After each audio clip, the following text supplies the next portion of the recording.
Hi everybody, so today my subject is how I beat cancer. Now this is a fucking huge subject and I'm not going to be able to give my whole story in this one video, but I feel like it will be really helpful to get it out there so that other people who may have had a similar diagnosis or may feel that they're stuck between a rock and a hard place and they don't know how to get out, maybe with a diagnosis or maybe just with life, that there is a way out. And I'm living proof of that, which is really weird to say. Yeah, so for those of you who don't know me, my name's Rosanna. I am the host of Design Your Legacy, a podcast and YouTube channel where I hope to inspire people to live their best lives. And I'm also the founder of fine jewellery company Rosanna Croft Jewellery, where we create jewellery to carry legacies throughout generations. So I guess I'll start with the diagnosis. So in July 2021, I was diagnosed with triple negative breast cancer, which apparently is the worst or one of the worst types of breast cancer. I don't know. This is where I must hold my hands up and say I'm not a cancer expert. I'm not an expert on cancer, and I will never claim to be. I will never claim what I'm about to tell you now is gospel. What works for one person won't necessarily work for another, but it can give you an idea of kind of how to work through something. So I was diagnosed with triple negative breast cancer, and I had a tumour in my right breast, and we were thinking I needed to be tested for the BRCA mutations, which it turns out that I have the BRCA1 change in my genetics. So that then means I'm at high risk of breast cancer, specifically triple negative breast cancer and ovarian cancer in the future. So kind of how, for people who have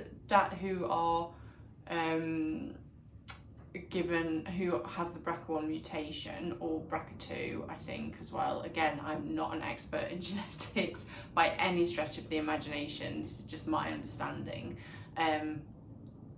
It's advised that they have preventative surgery, so mastectomies and removal of their ovaries to prevent cancer.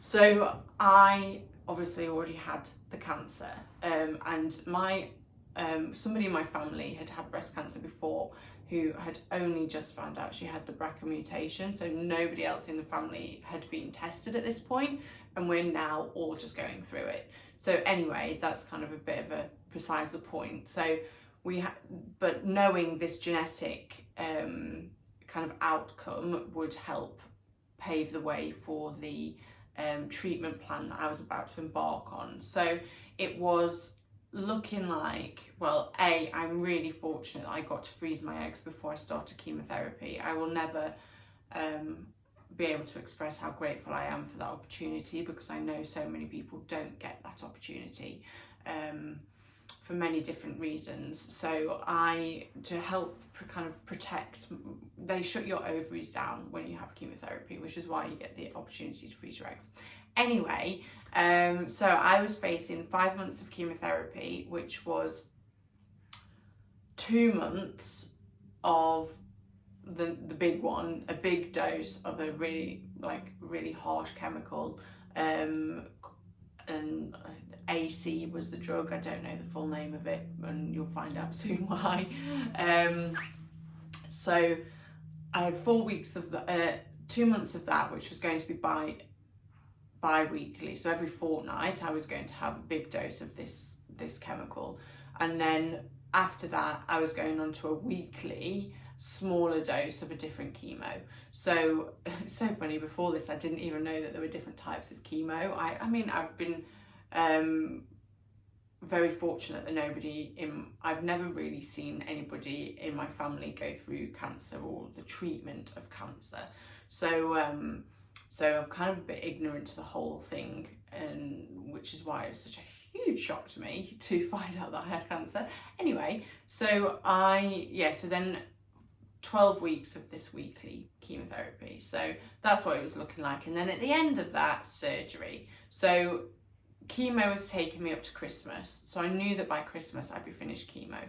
And then in the new year I'd have surgery and whatever, and that would depend on the genetics outcome. So the genetics, if it was turned out that I was BRCA1 positive, the suggestion was bilateral mastectomy and reconstruction, or if it wasn't, then they would just remove the bit of the tumour that was left or that was there. So when I had my first oncology appointment, I was told that chemotherapy for triple negative breast cancer gives a 50% chance of a complete response by the end of chemo, and there are no other kind of treatments at the moment that work really other than chemotherapy. Now this was my understanding at the time, and I know that for people with metastatic breast cancer and triple negative, metastatic triple negative, it's different. But yeah, so this is basically what I was told. So okay, so kind of my thoughts then were, right, so even if we don't get rid of the whole tumour, I'll be having it removed anyway, so I'll be fine. And so I think 3 weeks after I was diagnosed, I started chemotherapy. And yeah, what a whirlwind that was. And obviously I had the BRCA1, so then I had surgery. But how I beat cancer, which you would say, I mean, that was a whistle-stop tour of the journey or of the diagnosis, and I'll kind of talk about now how I beat cancer, which is $1 million question, or it's a priceless question, because you can't put a price on a life, and cancer threatens people's lives, which is a really scary thing. But I would actually say that was kind of the first thing in me beating cancer, was that at no point did I listen to the fear around cancer. I didn't buy into it. I didn't buy into the thought that I could die. I didn't, and obviously I was less likely to die because we'd found it and we'd started treatment. But at no point did I think, oh my God, it's going to get worse, it's going to spread, it's going to go throughout my body, I'm going to die, it's going to be, I'm doomed, why me, I just didn't have that mentality. And I do put that down to kind of years of working on my mindset and positive thinking, and there's so much more to the science than just thinking positively. But yeah, so I kind of, that's how I just didn't buy into the fear. And I don't know if part of it was like denial or shock, which it might have been at the beginning, but going forward, I was very much game face on. I now have a journey to go through, and I just have to come out the other end. That's all I have to do. So I've just prepared some notes on how I beat cancer, so that I don't miss anything. And some people would say that I just did, and that was it. And the chemotherapy was why I beat cancer. And I'll just tell you this. So I actually stopped chemo 6 weeks early because I asked to, because I followed my intuition. I knew I didn't want any more because of some of the side effects. Like I was having suicidal thoughts because of some of the side effects, and I was in a really dark place emotionally, but I knew it wasn't me. I knew it was a chemical. And so I decided to stop chemotherapy early. Now the week before Christmas, which then brought my surgery forward, and by Christmas I had 2 beautiful new breasts. And the week before Christmas, I was given the all clear. I was told that, I didn't have there was no invasive cancer in whatever was left where the tumour was. So the best response we could have hoped for. And I was obviously over the moon. My my medical team were obviously extremely thrilled, because the option after that was like more chemo after surgery, radiation and all of this. I haven't needed any of that, thankfully. I mean, I'm so grateful for that. And some people would say to me, well, you just did beat it. It was the chemo that got rid of it. It was the it was the down to the hospital, down to the doctors, down to the treatment, down to just the medical process. And I do believe that obviously that is absolutely true. I would not have beaten it in the way that I did without chemotherapy, without surgery, without an incredible medical team behind me. But I know a bit, I think because I know my case, I know how, whilst I haven't bought into the fear around triple negative breast cancer, and I haven't looked into that too much, but I know that the cancer was rare. I know that there was a 50% chance of not beating it with chemotherapy, which, they're pretty, even odds. Like, how are we, I fell on the lucky side. So, and I also know a bit more about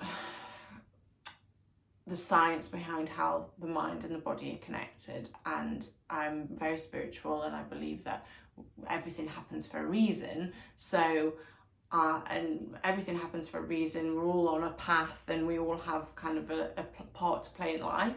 So I had these beliefs, and I know that it wasn't just the chemotherapy. I know that there was more at play. And I learned this as well because I listen to other people's stories, and not necessarily about how people have beaten cancer, but how people just get through certain things in life. It's not necessarily all it appears to be. And quite often there is a lot of work that goes on behind the scenes to see the kind of shiny outcome. It's like they say with an overnight success is never, it's a 10-15 year overnight success. It's not a literal 24-hour thing. There's a lot of hard work that goes on before you become the overnight success. So so I've kind of covered that I just didn't buy into the fear, because I knew that buying into the fear would not help me. Fear, I've actually learned since, and I'm still learning. Like, none of this is gospel. I am still learning as I heal. I'm only 2 months post surgery and 3 months post chemo, so I'm not fully recovered emotionally yet, or physically. But yeah, so I didn't buy into the fear, and I decided to follow my intuition on a lot of decisions that I had to make throughout, such as stopping chemotherapy. But I did trust my medical team and the process that they were taking me on. I didn't approach them skeptically, as some people might. Not everybody trusts doctors, but I built a really good relationship with them, and I was open to what they were telling me. Whilst I didn't agree with everything, and I've also been a bit wary about putting something poisonous in my body, which would be chemotherapy. But I trusted that it was healing me. I trusted that this team of people were there to heal me, and I could work with them to heal myself. So as a team, we healed me from cancer, and that was I think that's a big thing, is that I worked with them. I didn't kind of say, yes sir, no sir. I didn't see them as superior to me, the white coat syndrome type thing. I didn't see that. I saw absolutely they know what they're talking about, and I am so grateful that they do. But I worked alongside them. I did what I could to then help the process and help me on the journey. I took responsibility. I didn't just leave it in their hands. So you know, because then it would be very easy if it didn't go right for me to blame them. I didn't do that because I know that we're responsible for the lives that we create. So I took it upon myself to do some research and look into how else I can heal. So I I changed my lifestyle and my diet as much as I could, because the second chemo hit. After the first chemo, I was all right, and then the second chemo, it was like, oh my God, I wasn't expecting this. This is a hell of a lot worse than I thought it was going to be. And all I could eat for 4 days was Marmite on toast, which, yes, I'm a lover. So all I could eat was Marmite on toast. So my point of this is I changed my diet as much as I could. I stopped drinking alcohol to the extent that I was doing. I won't lie and say that I went stone cold sober for 5 months, because I didn't.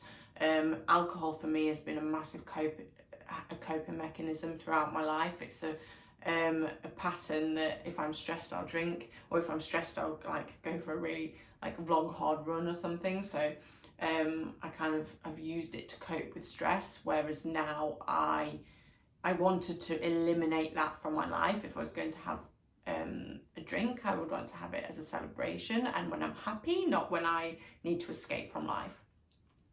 So I changed my diet. I actually went vegan for a little bit, or I started eating more vegan foods, organic foods, and putting good stuff in my body. So even though I was having Marmite on toast, I was having Marmite on toast on organic wholemeal bread and with organic butter.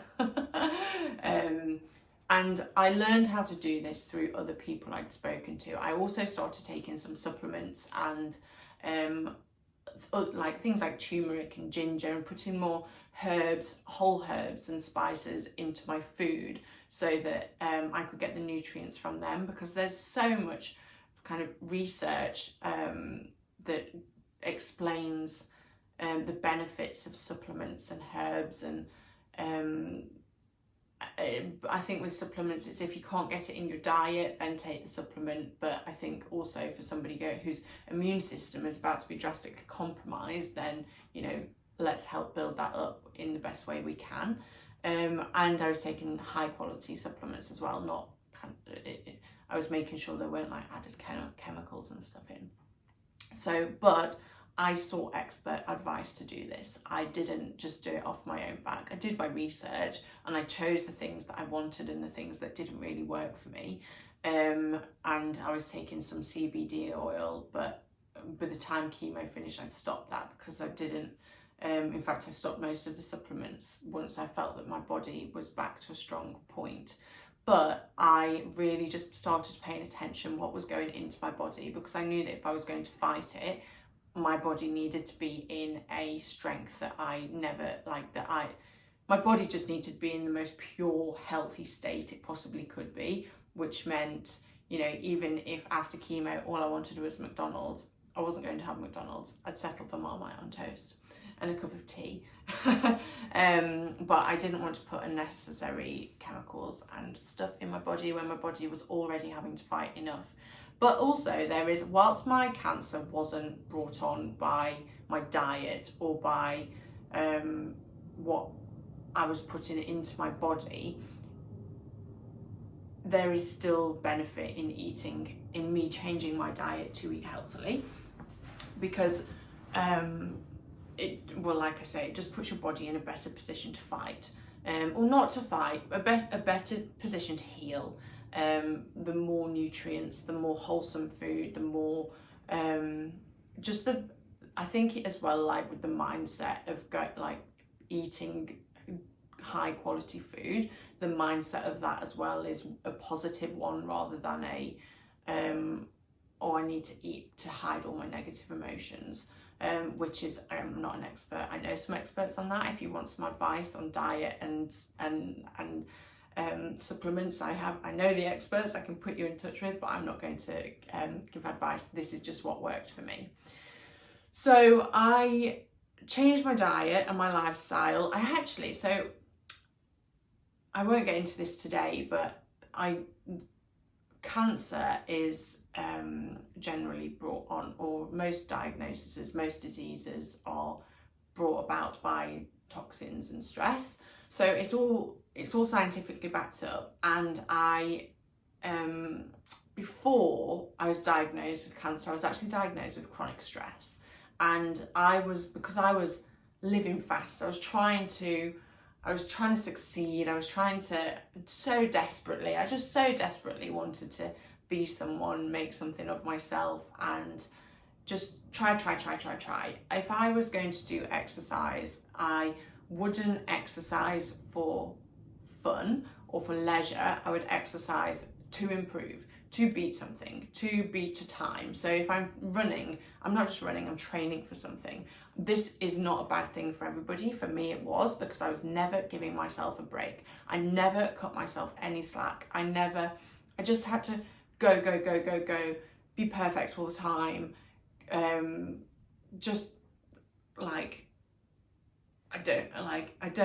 I was in competition with myself, with everyone around me, and that's not a healthy place to be. Your mind, we can't live like that, because that is living in constant fear. I was constantly scared of what was around the corner, and I was trying to combat that every single day, which is an unhealthy place to be. So when I was diagnosed with chronic stress, I actually started doing Yin Yoga, and like yoga that wasn't pushing my body to the absolute limits like I was with my running training, or throughout COVID I put on a bit of weight, so I was trying to drop the weight by changing my diet, but in an unhealthy way, not to heal my body, but to look better, to go throughout my day better. I was doing it for the wrong reasons. So I tried Yin Yoga, and my first Yin Yoga session, I cried. I just sat there like in one of these, really graceful and elegant positions. It wasn't graceful or elegant. And I was just tears flowing down my face. And in the principle of Yin Yoga is that we generally live our lives in yang energy, in kind of, I think it's in the masculine energy, in the go. They're so busy, there's no time to stop and breathe, and Yin does that. So Yin is the kind of calm energy, it's restorative, it's healing. And I'd actually started this before I was diagnosed, and I fell in love with it. Now, 3 years ago, somebody had me trying to do some slow yoga, and I hated it. I was like, I am not doing this. I'm just going to skip this. Thank you. I was actually at a meditation retreat. I was like, I'm just going to skip the yoga. I was like, why am I not burning my body? Come on. So that really helped. So I changed my diet, but I also changed my exercise from training for a marathon. I was supposed to run 2 marathons at the end of last year. I didn't do either, obviously, because I was in bed on the days that they were being run. But I just changed, and I started doing more yoga and more soft stuff that still kept my body healthy and strong, but in a much more loving way. And I think this is really important. I came about the whole thing from a place of love rather than fear. And this is not all the time, because I did have to question some of the decisions. Am I making this through fear, or am I making it through love and through my intuition? And then kind of leads me on nicely to the next point, was that I followed my intuition, and I questioned whether I was living from fear or living from my higher self.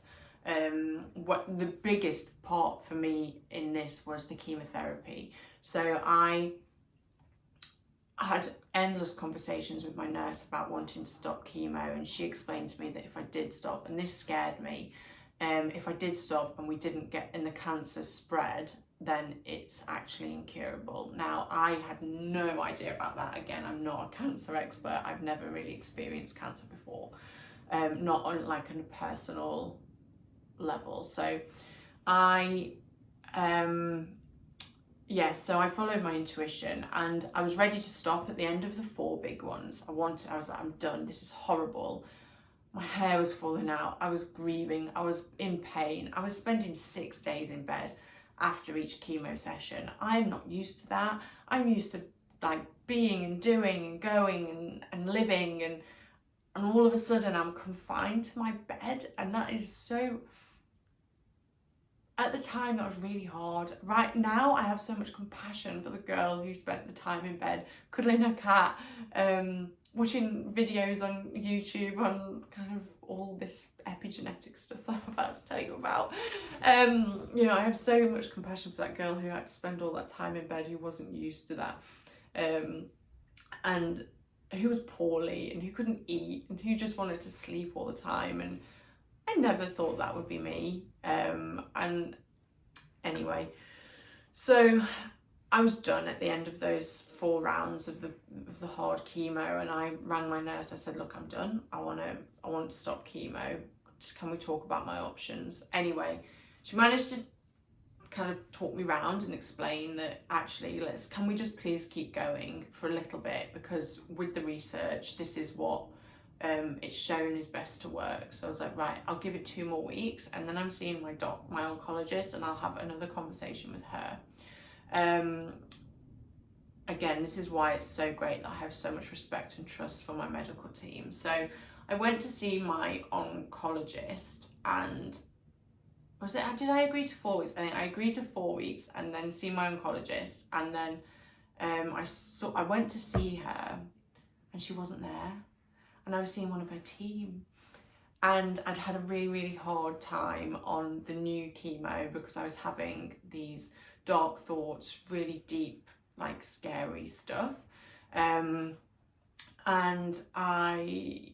scary stuff that I knew wasn't me. I always knew it wasn't me. I always knew it was chemical. I knew I would never kind of act on anything, but how I felt in those days after chemo, I would never wish upon anybody. And another reason I think we really need to learn more about the brain so that we can help people overcome this.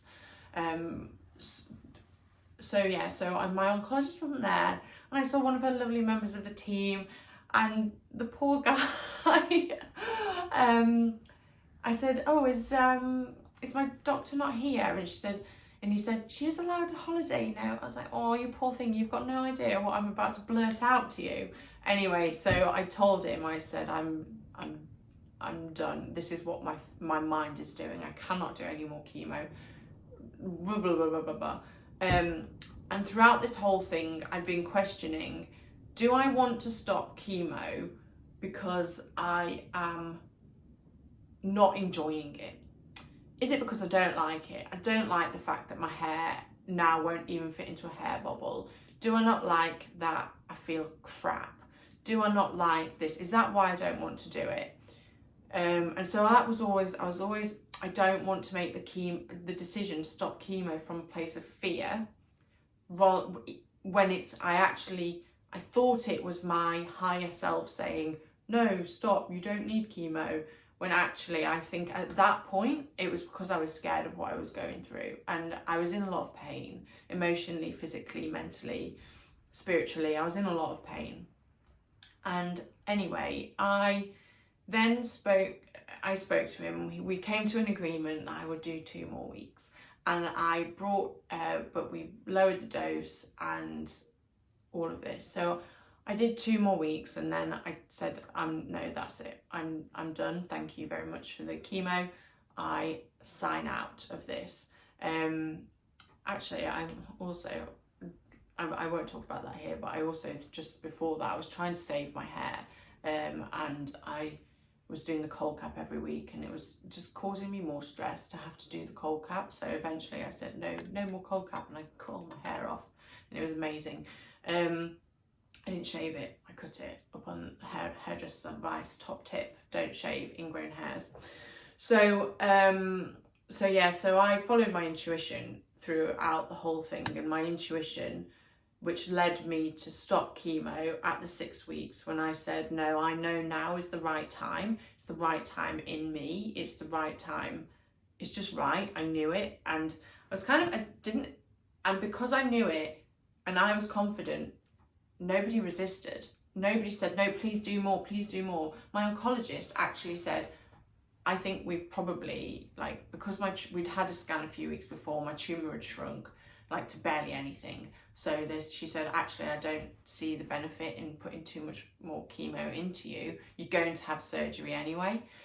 So there was no resistance, and that's how I knew that I'd listened to my intuition, my higher self. I'd made a decision from a place of love, and everything fell into place. And then I was having surgery in the weeks after that, and then the week before Christmas, I was given the all clear, and that whatever was left in that tumour was no more.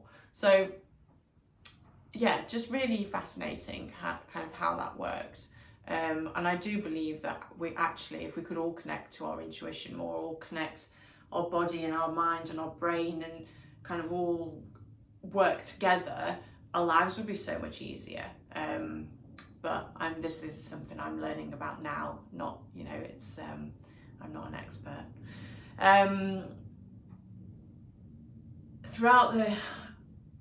With the lifestyle change, rather than kind of going against the treatment, against everything, when I knew I was poorly, I had to rest, which is not something I was used to. Even if I had a cold or anything, I'd carry on. You just soldier on, don't you? You're told to soldier on, get up and get on with it. And I didn't do that, and I'm so pleased I didn't. And everybody around me was saying, Rosanna, you need to rest. So I was listening. I was spending those days in bed, no matter how rubbish it made me feel.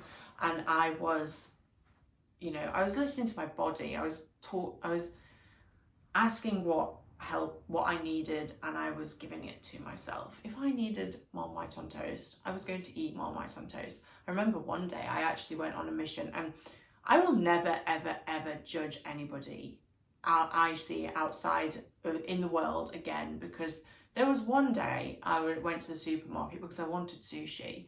Who craves sushi after chemo? I did.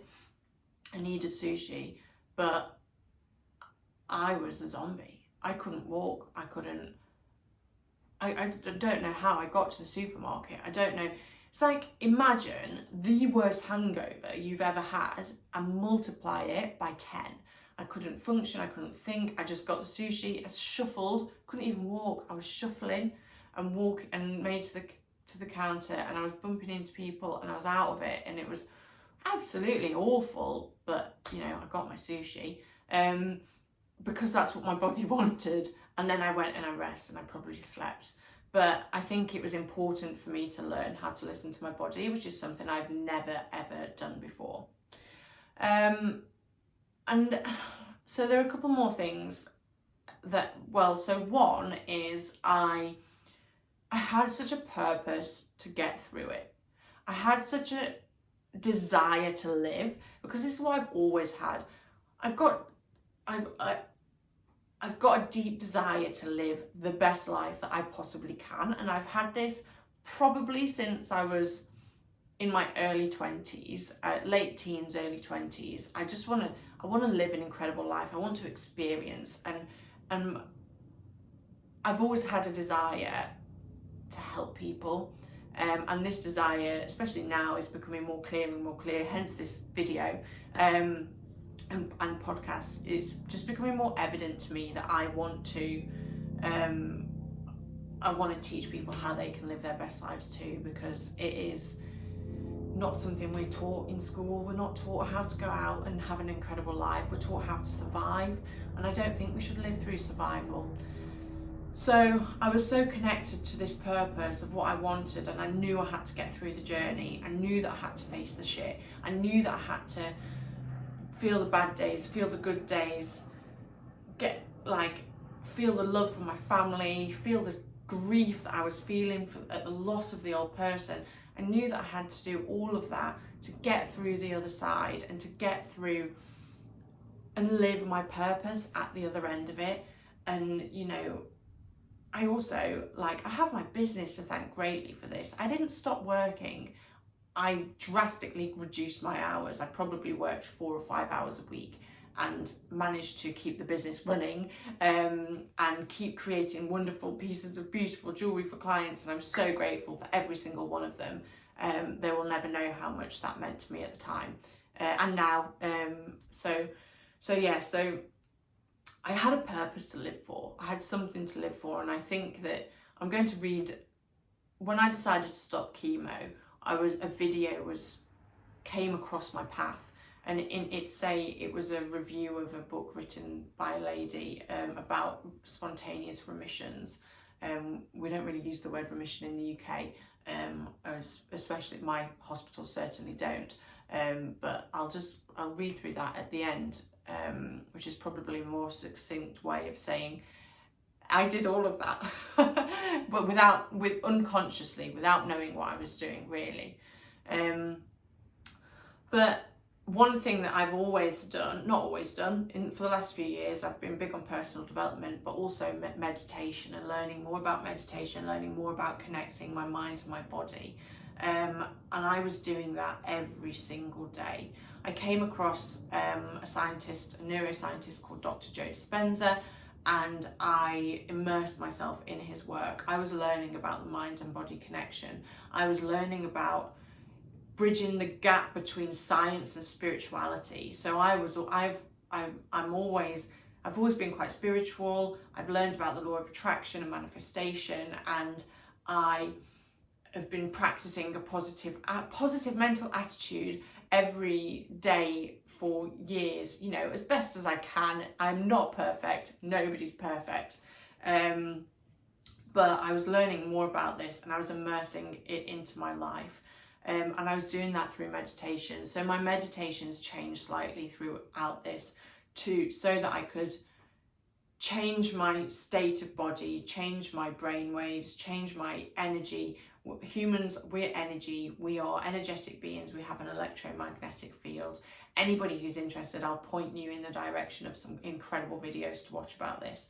But I was immersing myself on how I can heal my body through my mind, and I do genuinely believe that it works, and it works miracles. And I mean, here I am, I keep saying this was one of my sayings throughout, I'm a miracle, and actually what the results that I achieved, I believe, were a miracle. And the fact that it was effectively 6 months, it was a 6-month journey from date to date. Like, you can't write this stuff. So, and I'm just in absolute awe. But I'm aware that I've now been kind of explaining these principles I believe help me get through and beat cancer. But I'm just going to read to you actually the strategies that were outlined in this book, and I'll link the book in the show notes. I haven't read the book, I was shown a video. In fact, I'll probably link the video as well. I was shown a video that was a brief overview of this book, and when I was listening to this, I just knew, I was like, I've done that. And so the strategies for radical remission, which again, I don't use the word remission, only because my doctors didn't, but number 1 is to radically change your diet. Okay, so I did that. Number 2, take control of your health, and that means taking responsibility and not,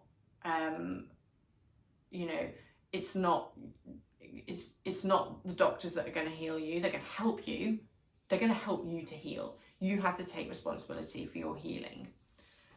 3, follow your intuition. So if you know something's right for you, it generally is. If you know something is wrong for you, it generally is. Listen to that. It comes from here. It's like, it comes from within. It's not the little chatterbox that we hear every day, the one that says, oh no, you can't afford that. Oh no, don't, oh God, you look fat in that dress. Do. It's not that one. It's from in here. 4, use herbs and supplements with expert guidance. Again, I did that, and that helped back up the health thing for me. I also used a supplement called Ganoderma, which is a mushroom spore powder. You can learn more about it online, but that had loads of studies actually to help prove its how it helps triple negative breast cancer. So I was like, yeah, okay, I will take that supplement as well, just in case. Number 5, increase positive emotions. Laughter. There's a story about somebody who healed themselves through laughter. Like that's incredible. So increase positive emotions. There was no negativity getting into this. No way. My bubble is a positive little fairy tale land, and people laugh at me, and people can say, oh, I have one ex-boyfriend, so you're going to come down to earth with a thud one day. And I thought, well, I like it up here, you know, I like my little positive bubble, and I live such a happier life for it. I will not apologise for that. 6, release suppressed emotions. Now this comes back to how I feel, or not how I feel, the research behind stress, repressed emotions causing cancer. So number 7, embrace social support. Now that's leaning on your friends and family, which I'm not used to asking for help, and I did that. I let my mum come and look after me, which I would never normally do. I let my auntie come and look after me. My ex-boyfriend, what a hero, came and looked after me. And on the days where I couldn't cook, I couldn't move, I couldn't barely eat, you know, on the really shit days, I sought support. And yeah, social support is so important in everyday life, but make sure that the people around you are helping you positively and not bringing you down. If they're bringing you down, feel free to set boundaries and say, I'm really sorry, but no, can we not talk about that? Number 8, deepening spiritual connection. I liked to think I had that one down, and I don't think I did. I think I'm getting there now because I'm learning so much more about spirituality as my healing journey continues. But it's very much about, for me, knowing that the power is within me. I am the power.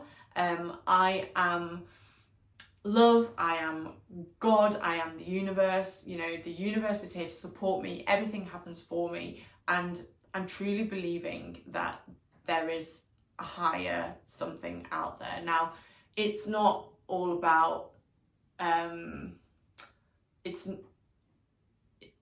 I don't use like God really. I don't subscribe to a religion, but I do believe that having a believing in something higher than yourself, it gives you faith, it gives love, it gives hope. And even if it's not the case, like, isn't it nicer to live in a world filled with hope than a world filled with skepticism? Just a thought for you. And number 9, have strong reasons for living. And those strong reasons can be anything. They can be your children, they can be your passion, they can be your career, they can be your cat. Russell was one of my strong reasons for living. They can be your family. It can be the fact that you're going to go to Bali for a month after, which is what is on the second I can leave this country, I am on a plane to Bali. And, you know, it's just having those reasons to live. We can all find them. And if you're not sure, ask for help, and seek that from a positive influence in your life. I don't know. There's just so much that I can talk about on this, and I probably will. I'm writing a book. I'm writing a book about my journey and how I believe, just my reflections and musings on everything that happened pre-cancer or before cancer, BC, and after cancer, AC, and just my learnings, and hopefully that it will help, in the hopes that it will help somebody change their life and live a better life. You don't need a diagnosis to change your life. You can change your life today. You can change it right now. And on that note, I really hope that this helps somebody on a journey. And if you have any questions, please reach out to me, comment, message me. I'll put all kind of how you can connect with me in the show notes. So have a wonderful day, and I send you so much love, and thank you for watching.